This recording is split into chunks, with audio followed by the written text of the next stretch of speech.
There has definitely been a ton of conversation recently about Xbox wanting to bring their exclusives to other consoles. And actually just recently they brought a lot of their exclusives to some other consoles. They brought Hi-Fi Rush and Sea of Thieves and Pentiment and I think one other to competing consoles, PlayStation and Switch. Oh, Grounded, that was the other one. You have 4 very big Xbox exclusives going to other platforms, and of course others will probably follow. There have been talks about Halo, Gears of War, I've even seen people say Fable. A lot of these talks are saying that Xbox wants to bring a lot of their exclusives to other consoles, and Xbox has even been transparent about this. Phil Spencer has came out and said that they do want to bring a lot of their exclusives to other consoles, and they really want to kind of bring down the walls that separate all of these gaming platforms. And this has been very well received, but one thing I have noticed is that there is not that much talk about kind of the other way around. So rather than Xbox bringing their exclusives to other consoles, there hasn't been very much talk on other platforms and other exclusives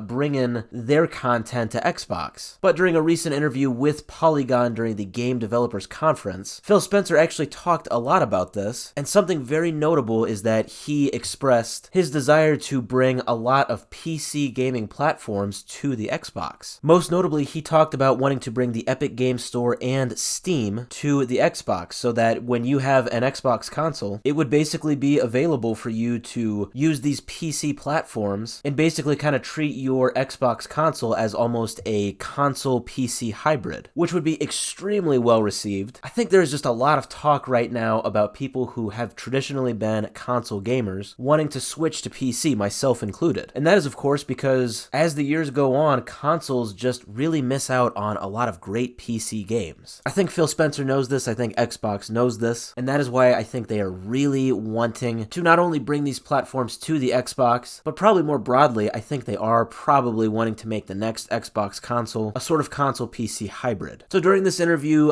Phil Spencer talked about Microsoft's history as a Windows company. He basically said, Xbox at its roots is all about PC, Windows software. That is obviously the dominating PC software. And he emphasized the value in allowing users and players to choose their gaming experiences and basically choose where they get their games from. And he even questioned the effectiveness overall in the long run of having these sort of hardware limitations that basically create these barriers between consoles and gaming platforms. In other words, I think he is recognizing that in the long run, people are growing tired of having consoles weigh them down, both in terms of specs and in terms of game availability. So this is very great news if you are an Xbox gamer and you don't want to be limited by just Xbox's game library. Hopefully this isn't all talk. Hopefully this is actually something that Microsoft really wants to implement. And if it is, we could soon be seeing the availability of Steam and the Epic Games Store on the Xbox.